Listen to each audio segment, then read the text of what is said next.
Muy buenos días, muy buenas tardes, muy buenas noches, chicos. En esta oportunidad traemos el solucionario del área A, sin considerar los chicos de medicina. Así que comencemos. Pregunta número 1. Dice lo siguiente. Las posiciones del movimiento de una partícula están dadas por las siguientes coordenadas. X igual a 1 metro más un t, es decir, 1 metro por segundo por t. Y y igual a 1 metro por segundo al cuadrado por t al cuadrado. Si nos fijamos de estas ecuaciones, ya cumplen con el principio de homogeneidad, ¿cierto? Si recordamos el tema de análisis dimensional. Luego dice, de acuerdo a estas ecuaciones, ¿a qué distancia respecto del origen de coordenada? Esta parte es muy importante. Respecto del origen de coordenadas, se encuentra la partícula en t igual a 2 segundos. Luego de leer la pregunta podemos darnos cuenta que corresponde al tema de cinemática. Y la pregunta es casi directa, ¿no? Debo calcular una distancia respecto al origen de coordenadas. Pero recuerda que para calcular una distancia yo necesito dos puntos. Un punto 1 y un punto 2. Claramente el punto 1 va a ser el punto de origen de coordenadas. El punto 2 sería la posición del cuerpo para el tiempo t igual a 2 segundos. Profesor, ¿y cómo puedo calcular esta posición? Bueno, para calcular la posición o calcular las coordenadas de esta posición, basta con reemplazar o evaluar las posiciones x y y en base al tiempo 2 segundos. Entonces ponemos por aquí.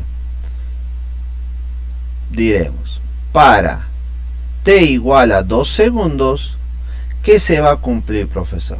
Para t igual a 2 segundos, nosotros podemos decir que la coordenada de la posición en x es igual a 1 más 1 por el tiempo t.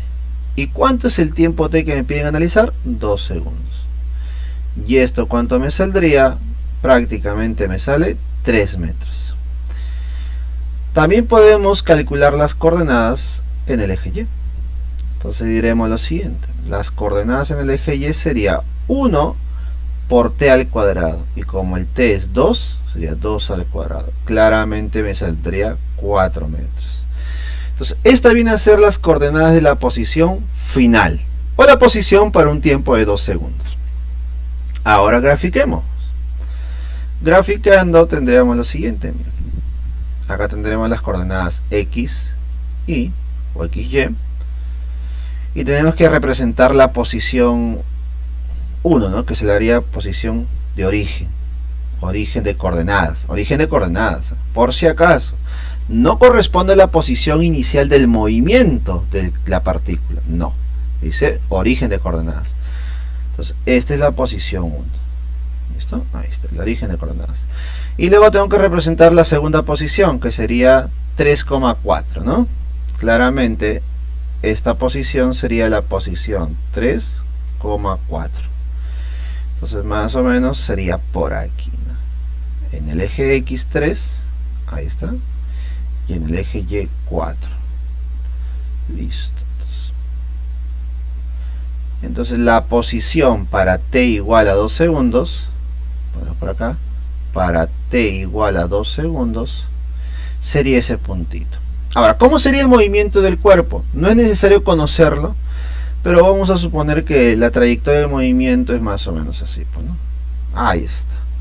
Listo, no estoy asegurando que sea ese exactamente, pero indiferente a la forma de la trayectoria, lo que yo he identificado, una posición 1 y una posición 2. Y la distancia que me están pidiendo es la distancia entre el origen de coordenadas y esa posición D. ¿Correcto? Vamos a poner por aquí. Entonces me piden esta distancia. Y claramente para calcular la distancia puedo usar el teorema de Pitágoras, ¿no? ¿Dónde, profesor? En este triangulito. Miren, en este triangulito nosotros estamos notando que los dos catetos ya son conocidos. Un cateto vale 3, el otro cateto vale 4. Y claramente la distancia sería raíz cuadrada de 3 al cuadrado más 4 al cuadrado. Que creo que la mayoría a estas alturas sabe la respuesta, ¿no? Y sería 5 metros. Ahí está. Entonces la pregunta número 1 me sale la clave B. ¿Correcto? Pregunta no complicada, pero sí conocer algunos aspectos básicos, por lo menos de cinemática, pues, ¿no? Y no confundirse a la hora de calcular lo que nos piden, ¿no? Nos están pidiendo la distancia respecto al origen de coordenadas. También te pueden pedir la distancia respecto a la posición inicial del cuerpo. ¿Listo? Y cuando tú te piden, o cuando te piden a ti la posición inicial del cuerpo, te están pidiendo la posición para t igual a 0. ¿Correcto? Que hubiese sido una opción, ¿no? Ya aumentando un poco la dificultad. Un poquito siquiera. Así que, pregunta número 1, la clave es la B.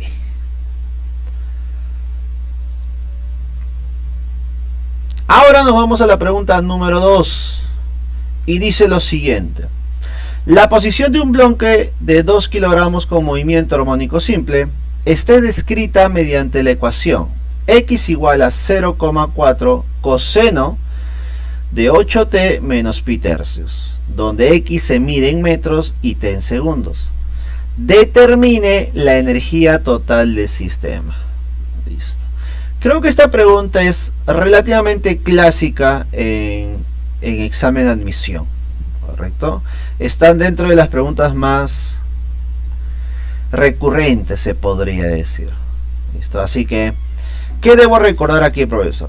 Debo recordar que para un movimiento armónico simple, para un movimiento armónico simple, nosotros podemos representar la ecuación del movimiento de esta partícula, de este bloque, de este cuerpo, a través de funciones trigonométricas, ¿correcto? Entonces puedo decir que la posición en un movimiento armónico simple tiene la siguiente forma: de A coseno de omega por t más un ángulo de fase inicial. Es una posible representación, ¿eh? Porque también se puede representar con la función seno, ¿correcto? O jugar un poco con las transformadas, ¿no? De seno a coseno. También es válido. Listo. Ahora, ¿qué determinante sería eso en este problema? Considero que no influye en la solución. ¿Listo? Ahora, profe, ¿cuál uso? Bueno, el análisis cambia a la hora de identificar el ángulo de fase inicial. Si es coseno o es seno, ¿correcto? Puede cambiar un poco. Pero en base a lo que nos piden, la mayoría recordará que la energía total del sistema tiene formas distintas de calcularla. Entonces podemos decir, para la energía,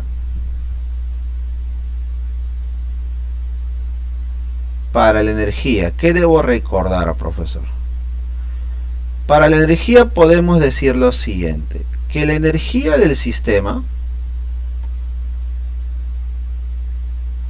se puede calcular de dos formas claras y precisas: mediante la energía cinética máxima y mediante la energía potencial elástica máxima. Entonces diremos energía cinética máxima o la energía potencial elástica máxima. Listo. ¿Cuál voy a usar en esta oportunidad? Bueno, voy a aprovechar los elementos de esta ecuación. ¿Y cuáles son los elementos que debo rescatar yo de esta ecuación? La amplitud y la frecuencia angular. Porque muchos recordarán que a partir de la amplitud y la frecuencia angular yo puedo calcular algunos elementos clásicos que ya hemos visto en el examen de la semana anterior. Ya hemos visto en este proceso de admisión, ¿correcto? Entonces ponemos por aquí: recuerda, a partir de esos dos elementos, ¿qué cosa puedo decir yo, profesor? ¿Qué cosa podemos decir? Podemos decir que la velocidad o rapidez máxima se puede calcular con el producto de la frecuencia angular por la amplitud. Y algo más, que la aceleración máxima es igual a frecuencia angular al cuadrado por la amplitud. Es algo que tú tienes que tener claro, porque a partir de una ecuación yo conozco estos elementos. Y con estos elementos, que es velocidad máxima, aceleración máxima, podemos encontrar otros más. Por ejemplo, con la velocidad, ¿qué cosa puedo encontrar? Energía cinética.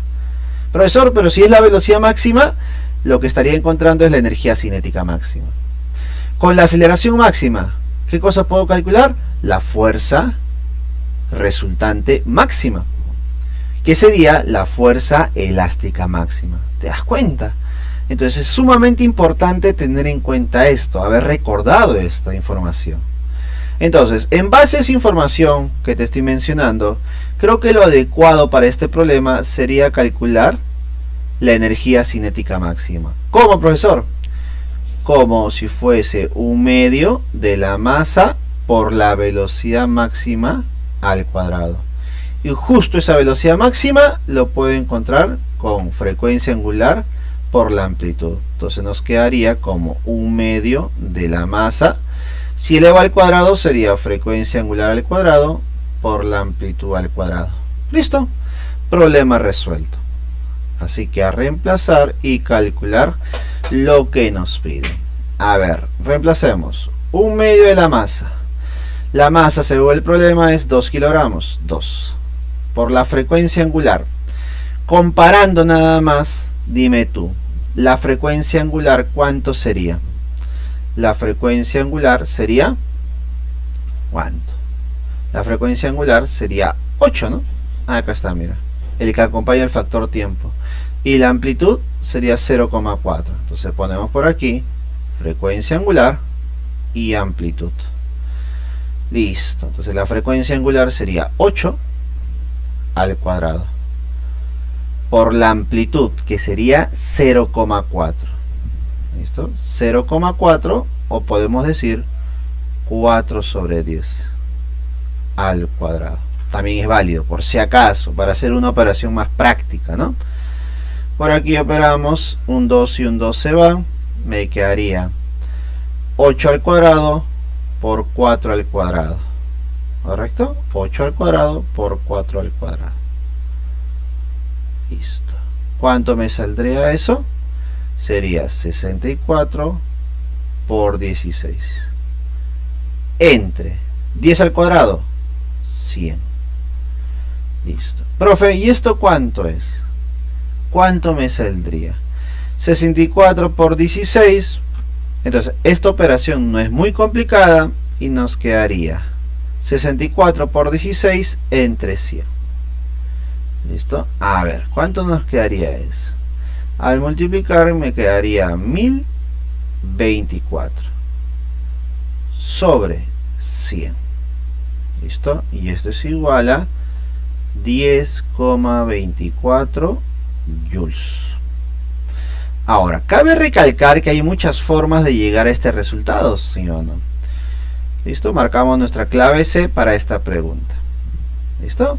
Pero, como te repito, hay muchas formas de llegar a este resultado operando de formas distintas. Por ejemplo, alguno podrá optar por una simplificación, tal vez. ¿Cierto? Puedes optar por una simplificación, que es válida. Es válido. Por ejemplo, alguno pudo haber hecho esto, mira. Pudiste haber juntado el 8 con el 4, listo, todo esto junto, y llegas a la conclusión que 8 por 4, ¿cuánto es?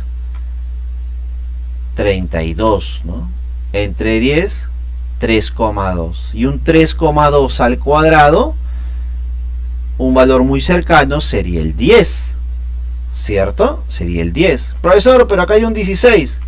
Sí, pero 16 es como un 4 al algo. ¿Listo? Ahora, como era un 3,2, termina en 2 y al cuadrado debe terminar en 4. Entonces tus únicas opciones son estas dos, ¿no?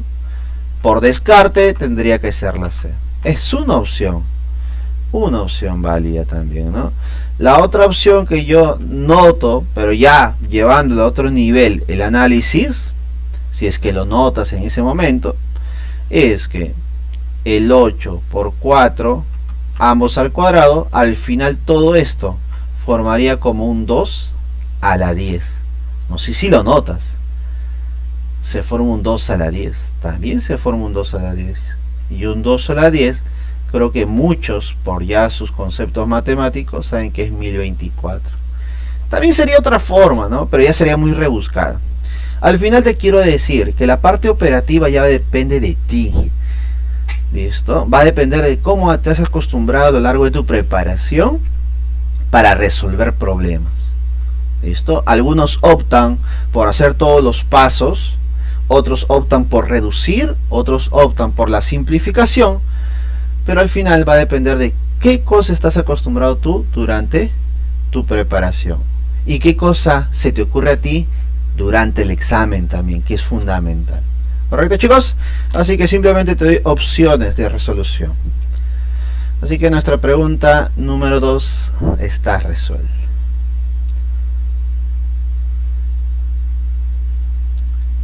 Ahora, la pregunta número 3, que por la gráfica ya me doy cuenta de que debe estar relacionada a dinámica por ahí, ¿no? Vamos a ver, ¿qué tal? Dice lo siguiente. En el sistema que se muestra el bloque A de 4 kilogramos de masa, unido al bloque B de 2 kilogramos de masa, por una cuerda ideal que pasa por una polea lisa. Inicia el movimiento desde el reposo sobre una superficie horizontal rugosa, como se muestra en la figura. Determine el trabajo desarrollado por la fuerza de rozamiento sobre el bloque B al cabo de 2 segundos de iniciado el movimiento. Bueno, a ver, podemos notar que la pregunta o lo que nos están pidiendo está relacionado al tema de trabajo, ¿correcto? Ahora, si yo analizo la pregunta en sí, me hablan de tiempo.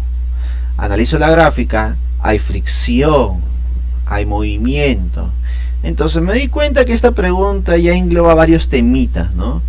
Por ahí yo sé que debo aplicar dinámica, ¿listo? Para calcular la aceleración. Y con la aceleración y el tiempo, poder calcular alguna distancia cinemática, mira. Y finalmente todo esto nos va a ayudar a poder encontrar los elementos para poder calcular el trabajo. ¿Correcto? Entonces, partimos por ahí, pues, ¿no? ¿Qué es lo que yo necesito, profesor? Yo necesito calcular el trabajo. ¿Pero el trabajo de quién? De la fuerza de fricción. Para calcular el trabajo de la fuerza de fricción, yo necesito un signo. ¿Listo? Por ser fricción, tú ya sabes que el signo debe ser negativo. Ahora necesito saber el valor de la fricción, el valor de la fuerza de fricción y multiplicarlo por una distancia. Obviamente esa distancia debe ser paralela, ¿no? Paralela a la fuerza de fricción. Listo. Ahora, ¿cómo calculo la fuerza de fricción? Entonces ahí ya interviene el concepto de dinámica. Por dinámica, ¿cómo lo voy a hacer?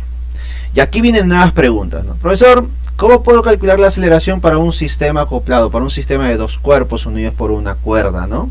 Problemas distintos se han visto, pero la forma de solución también es variada, ¿no? Podemos analizar los cuerpos por separado y luego formar un sistema de ecuaciones al juntarlo, o analizar el sistema, que también es válido, pues, ¿no? Entonces, eso creo que es lo que voy a hacer, ya que estamos en una admisión, ¿no? Y debemos reducir los tiempos de operación. Entonces ponemos por aquí para el sistema. Voy a analizar el sistema. Profe, ¿quién va a ser mi sistema? Tu sistema va a ser el siguiente, mira. Tu sistema va a ser el bloque A unido mediante una cuerda al bloque B.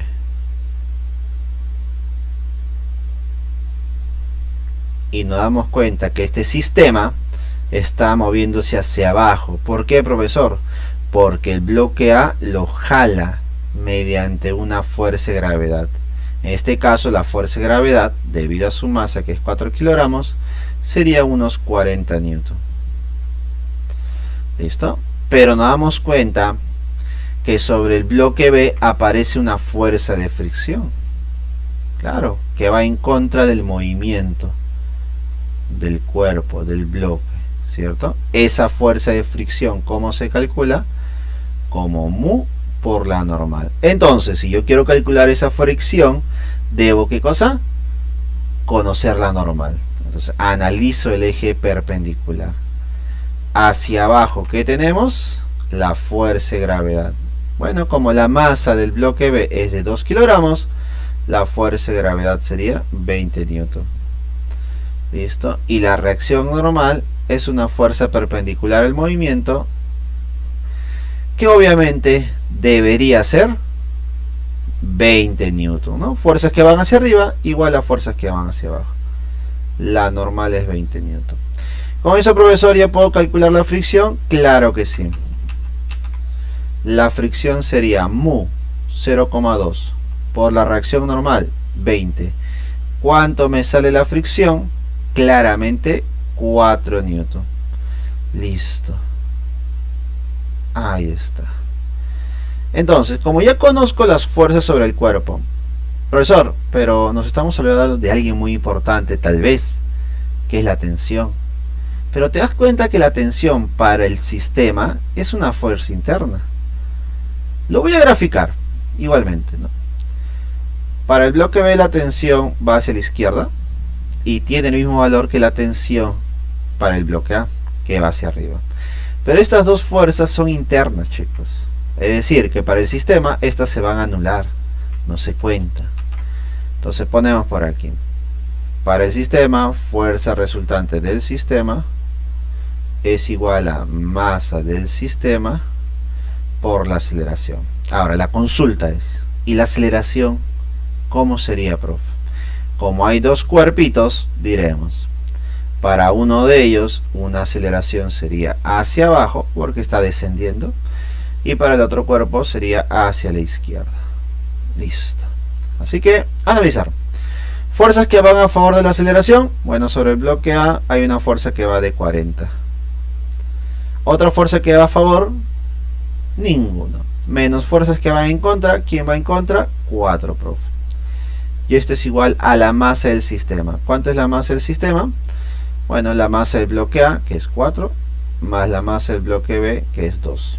Y esto por la aceleración. Operando me quedaría 40 menos 4, 36. Igual a 6A. Con esto podemos concluir que nuestra aceleración del sistema y la aceleración de cada bloque tiene un valor de 6 metros por segundo al cuadrado. Listo. Profe, ¿ya acabó el problema? No. Ahí no acaba el problema. La pregunta está formada por 3 partes. Mira. Primera parte, calcular la aceleración.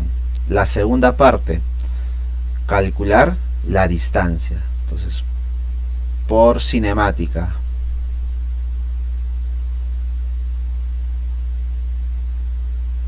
¿Listo? Por cinemática podemos decir, como el cuerpo parte del reposo y va a empezar a acelerar con aceleración constante, podemos decir que se genera un MRV, ¿no? Podemos decir eso, MRV. Entonces, para un MRV tú debes recordar, ¿no? La distancia es igual a rapidez inicial por el tiempo más menos un medio de la aceleración por el tiempo al cuadrado. Listo. Ahí está. Profesor, pero me dicen que parte del reposo. Listo, lúcete entonces. Si parte de reposo, todo este término se va a ir porque es 0. Entonces solamente nos quedaría que la distancia es igual a un medio de la aceleración, que es 6, por el tiempo, que es 2, elevado al cuadrado. Y claramente la distancia sería mitad 1, mitad 3. 2 al cuadrado es 4, 4 por 3 es 12. Entonces el cuerpo en 2 segundos está recorriendo 12 metros. Profesor, ya tengo la distancia, que es 12 metros. Ya tengo la fricción, la fuerza de fricción, que valía 4. Creo que tengo todo, ¿no? Tengo los dos valores necesarios para calcular el trabajo. Entonces, ahora sí, regresamos. El trabajo es igual a menos la fuerza de fricción, que es 4, por la distancia, que es 12. Profe, ¿cuál es mi respuesta? Menos 48 joules. Pregunta número 3. La respuesta y clave sería la B. Listo. Pero algo adicional, ¿no? si tú observas, si observamos nada más, las únicas posibles respuestas serían la A, B y C, ¿no? Las únicas. Nadie más. ¿Listo? Y acá hablamos de una fuerza de fricción. Y usualmente la fuerza de fricción, su trabajo es negativo. ¿Correcto? Tener en cuenta eso también, ¿no? Por si acaso. Ahora pasemos a la pregunta número 4. Veamos, a ver, la gráfica podría confundirte un poco, ¿no? Tal vez asustarte, tal vez. Pero veamos qué tal. Dice, en la figura se muestran dos partículas electrizadas, cargadas, con valores de más 20 microcoulomb, ¿no? Bueno, cargas positivas con un valor de 20 microcoulomb. Calcula el trabajo de la fuerza que realiza... Bueno, calcula el trabajo que realiza la fuerza del campo eléctrico al trasladar lentamente una pequeña esfera electrizada con carga de 1 microcoulomb positivo desde el punto A hasta el punto B. Desprecia efectos gravitatorios. Listo, entonces nos dan la información necesaria para calcular el trabajo. Veamos. Primero, recordemos, profe, ¿qué nos están pidiendo? Nos están pidiendo el trabajo generado por la fuerza del campo eléctrico, ¿no? Trabajo del campo, trabajo de la fuerza eléctrica, para llevar la partícula de A hasta B.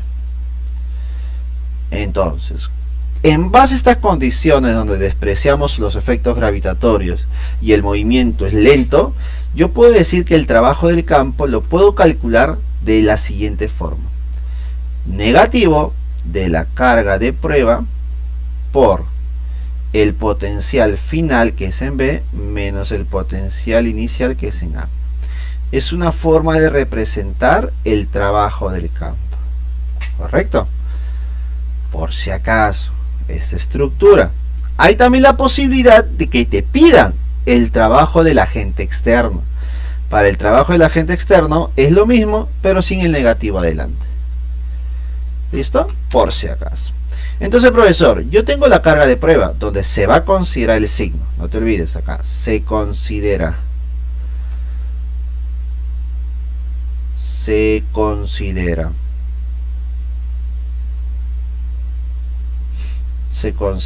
el signo. Listo. Lo cual es positivo. Entonces no interfiere mucho en el signo, ¿no? Luego tenemos la diferencia de potencial. Potencial de B menos potencial de A. Potenciales que no te dan, ¿no? Pero podemos calcular el potencial en A y en B, ¿no? Recuerda que cuando en un punto existen varias partículas que aportan al potencial, simplemente sumo los potenciales. Profesor, pero ¿cómo se calcula el potencial de una carga? Entonces ponemos por aquí, mira. Recuerda. ¿Qué debo recordar, profesor? Que el potencial de una carga es igual a constante de Coulomb por la carga dividido entre la distancia. Donde debes recordar que también se considera el signo. Con signo. Algunos tienen diferentes formas de representar este potencial, ¿no? Algunos consideran que es un más menos K por Q entre D, donde este Q ya es la magnitud, y tú colocas el signo más menos en base a la carga, ¿no? También puede ser válido. Pero la idea es que no te olvides que el potencial tiene signo, pues. Puede ser positivo, puede ser negativo. Te debe salir positivo cuando la carga es positiva. Te debe salir negativo cuando la carga es negativa. ¿Correcto? Entonces vamos a calcular el potencial. Listo, a ver, mira. Considerando que el potencial de A es la suma de potenciales, potencial de la carga 1 más el potencial de la carga 2. Mira, vamos a poner así. Entonces quiero que notes algo. Quiero que notes algo. El potencial depende de la constante de Coulomb, que es la misma para todos. La carga, profe, pero la carga es la misma para ambas. Es la misma carga. Y la distancia, si te das cuenta, para ambas cargas respecto al punto A es la misma. Profesor, entonces me está diciendo que el potencial de 1 y el potencial de 2 es el mismo. Sí. Entonces, al final, sí o no, que nos quedaría esto. 2 veces la constante por la carga, indiferente si es la carga 1 o la carga 2, es la misma, entre la distancia. Vamos a ponerle distancia D.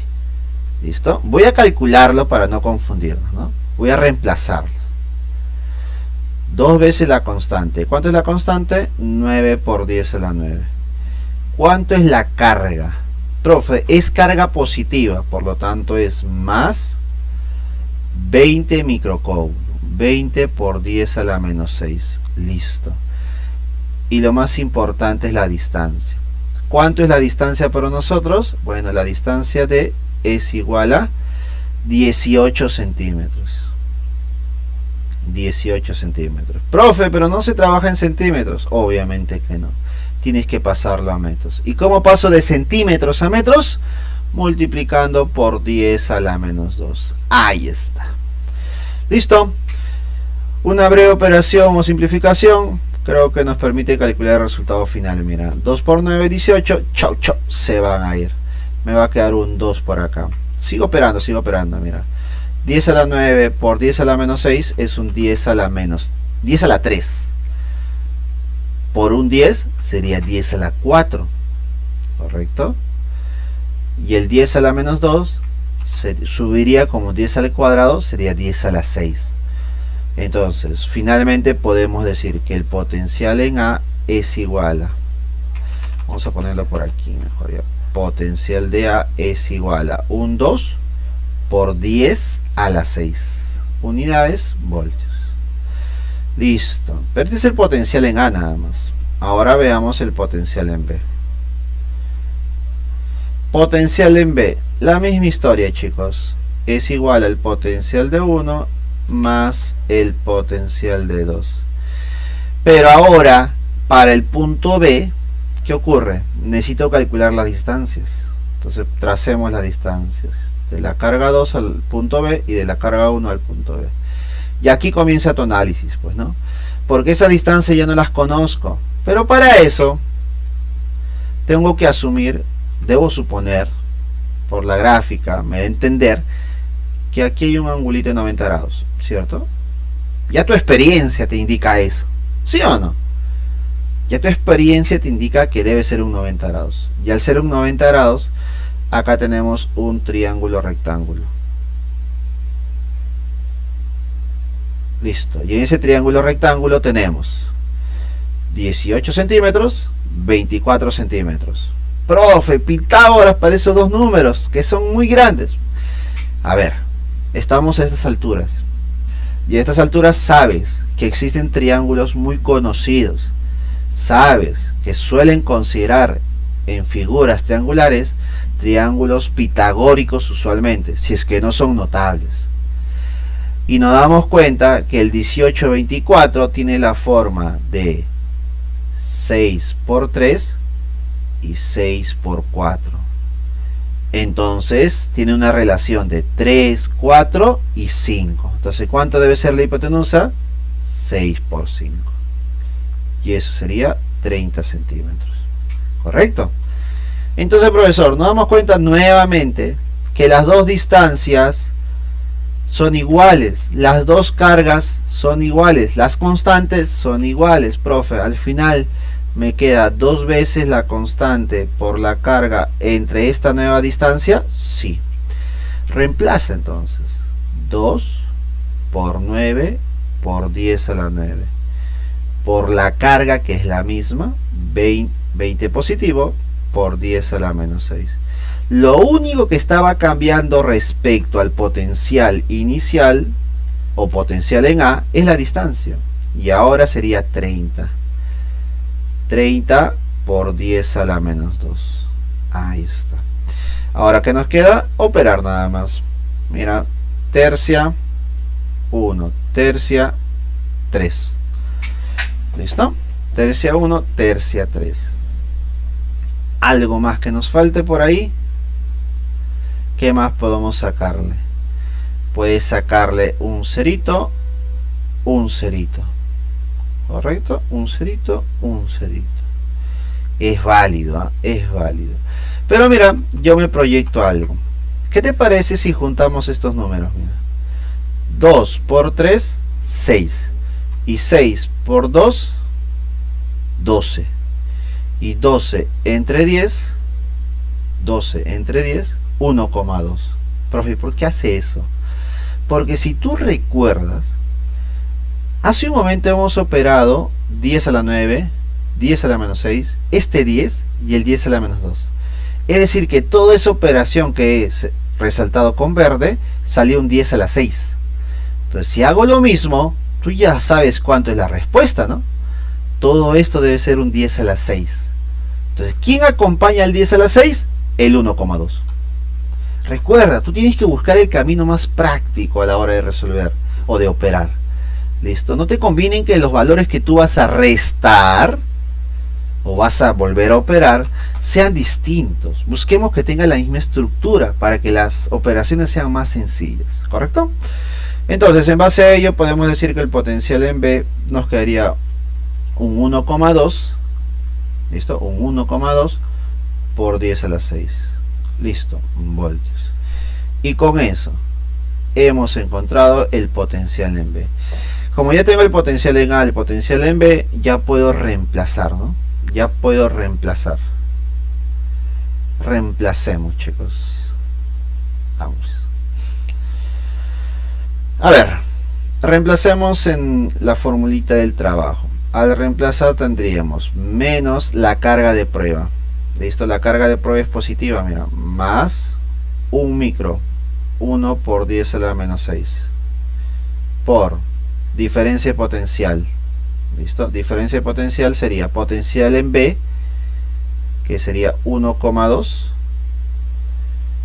Pero si te das cuenta, como ambos comparten el 10 a la 6, eso lo puedo factorizar, ¿no? Al final solamente estaría restando los valores que están fuera. El 1,2 menos 2, que es el potencial en A.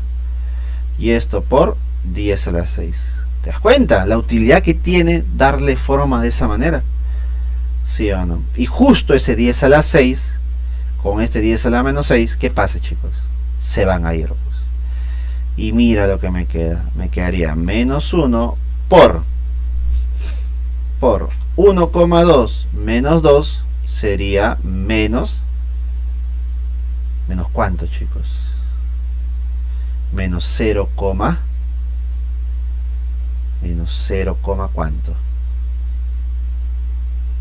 Menos 0,8. Ahí está.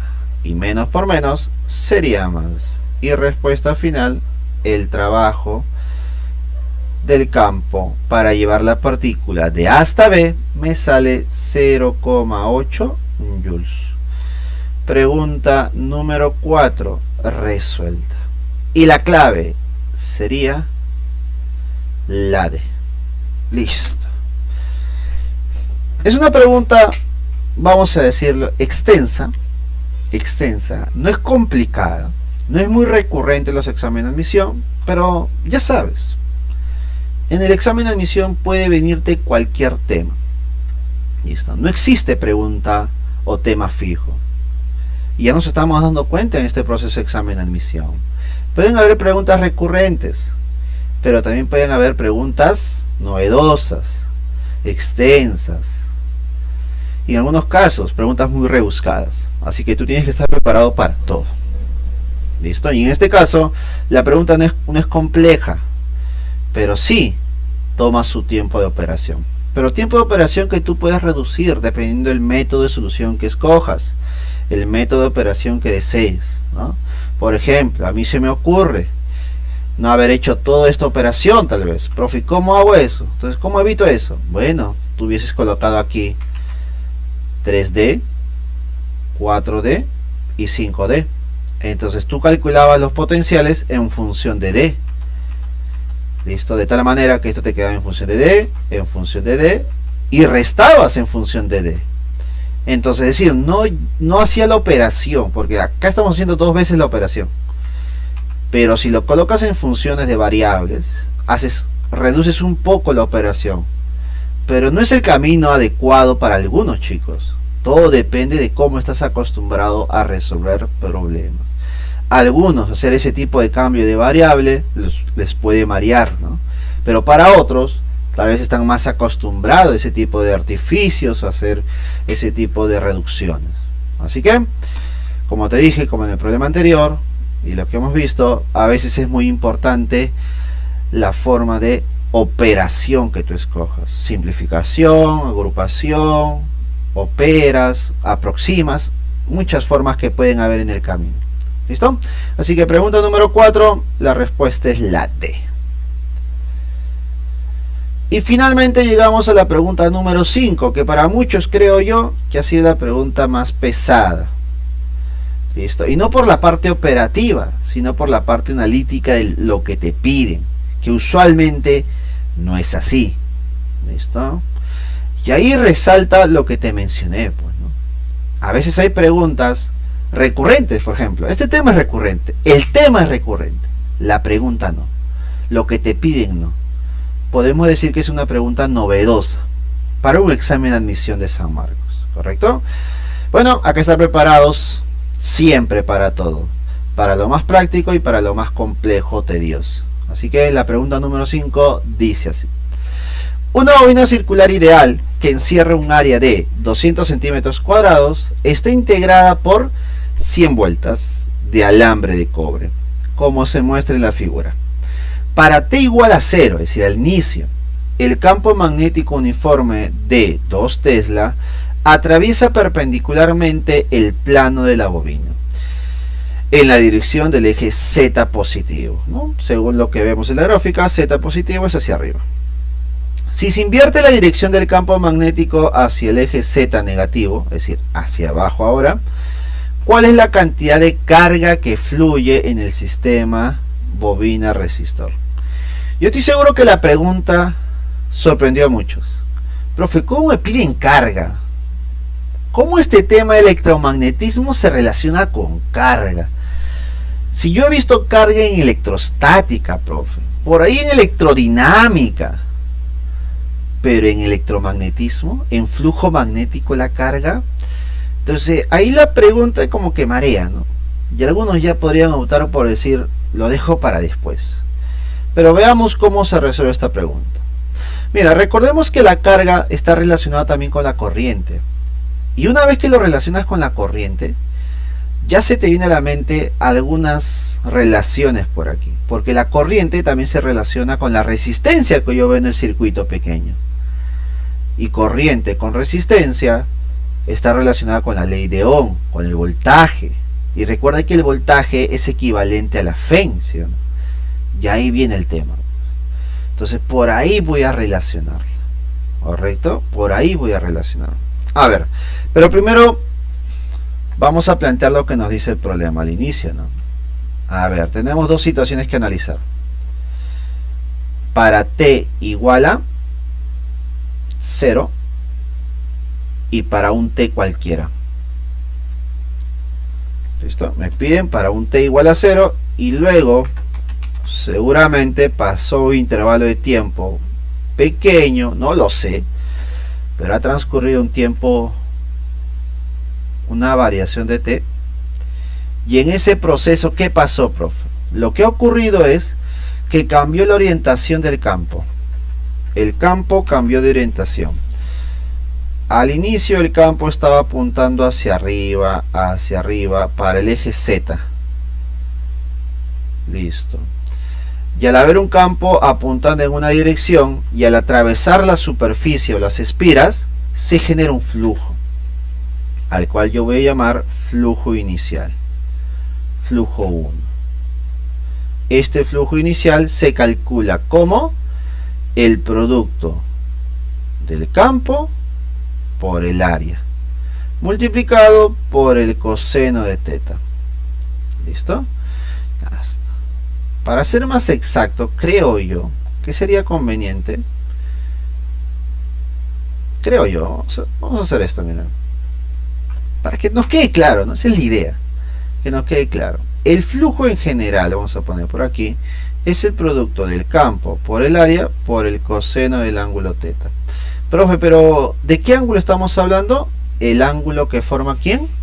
El campo con el vector direccional del área, con la normal. En este caso, la normal, ¿quién sería? la normal sería un vector perpendicular a la superficie. Listo. ¿Ya está? Ahora, tienes que darte cuenta de algo, pues. Que a mí me están diciendo que este campo va a cambiar de orientación. Al inicio va hacia arriba, pero luego de un determinado tiempo, que no sé cuánto es, el campo ahora va hacia abajo.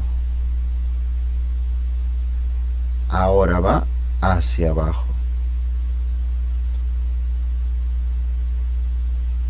Ahí está. ¿Y la normal hacia dónde sería? Hacia arriba. Listo. Entonces, eso es lo que ha ocurrido.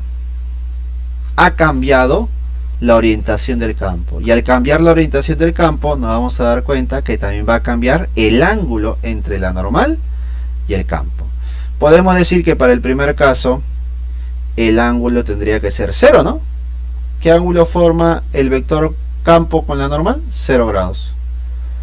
Pero para el segundo caso, ¿qué ángulo formarían estos dos vectores? Formarían 180 grados. Ahora θ sería 180 grados. Ahora, ¿esto qué genera, profesor? ¿Esto qué genera?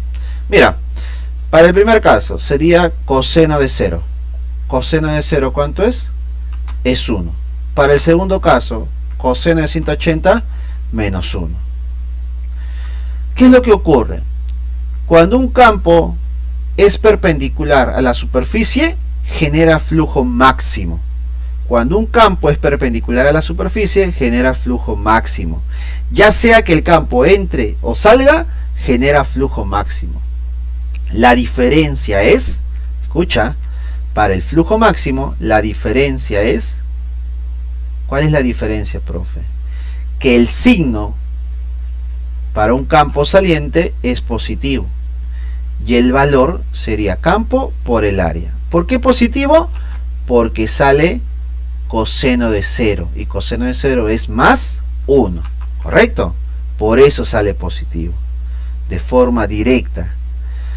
Y para el caso 2, el flujo 2 sería negativo. ¿Por qué negativo, profe? Porque sería coseno de 180. Y coseno de 180 es menos 1. Y el valor sería campo por el área. ¿Correcto? Entonces al final ambos son flujo máximo, solamente que en el primer caso sería un flujo máximo saliente y en el segundo caso es un flujo máximo entrante. Por eso se diferencia por el signo, ¿no? El flujo de campo saliente es positivo y el flujo de campo entrante sería negativo. ¿Correcto?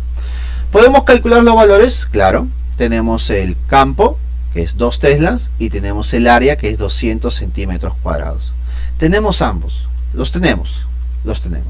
¿Correcto? Ahora, voy a calcularlo. ¿Qué te parece? Voy a calcular el producto. A ver. Flujo 1 sería más campo. El campo es 2 tesla. El área es 200. Profe, pero está en centímetros cuadrados. Bueno, pásalo a metros al cuadrado, ¿no?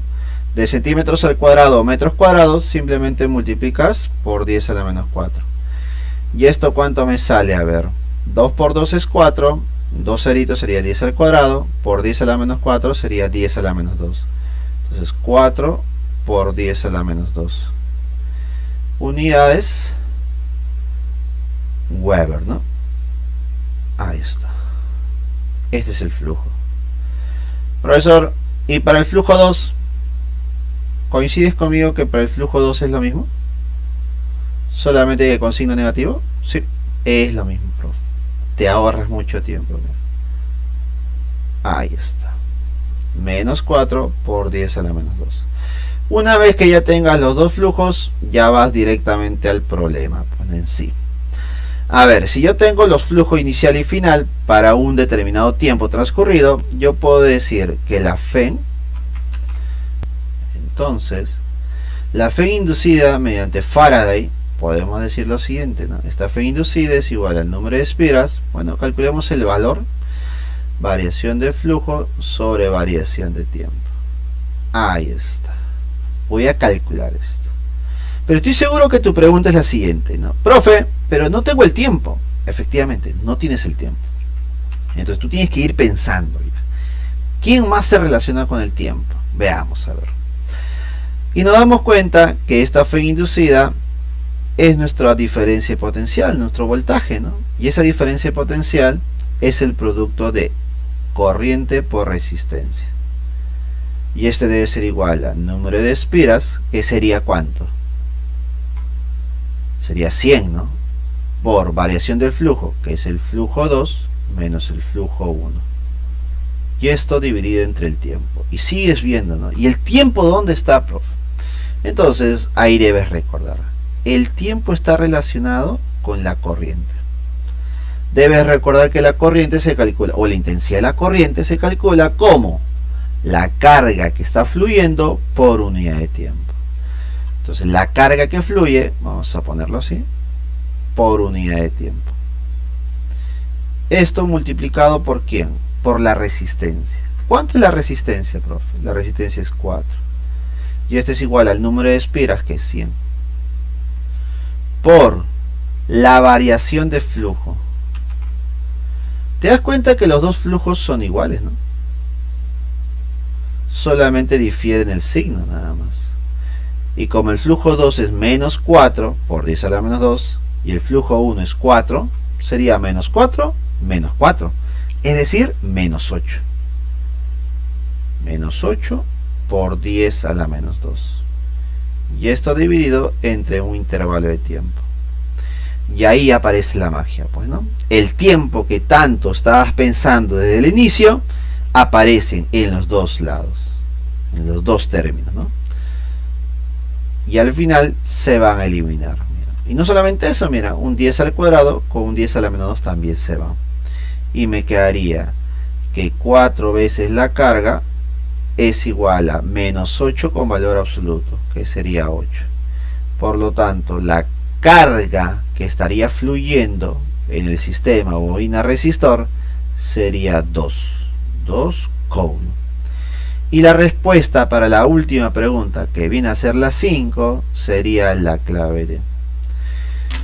Listo, de esa manera culminamos con la pregunta número 5. Nos damos cuenta que esta pregunta, creo yo, de las 5 ha sido la más pesada. No por la parte operativa, sino por la parte analítica que lleva el problema. Y además, porque no es una pregunta recurrente en un material, ¿no? ¿Listo? Así que nos damos cuenta que San Marcos, o en el examen de admisión, siempre nos sorprende con alguna pregunta diferente a otros procesos, ¿cierto? Y esta oportunidad, en este examen para el área A, ha venido esta quinta pregunta como tal. ¿Listo? Complicada no lo es, pero podemos decir que desde la 5 es la más pesada. Es la que podría generar por ahí algún error, o tal vez que te demores más tiempo en analizar. ¿Correcto? Así que terminamos el solucionario del área A sin considerar los chicos de medicina humana. Espero que te haya gustado el video, te haya gustado la solución, el solucionario que te hemos brindado en esta oportunidad. Así que te invito a seguirme, a poner ahí suscribir para enterarte de las siguientes novedades. Conmigo será hasta una próxima oportunidad. Cuídense mucho. Chau. Hasta luego.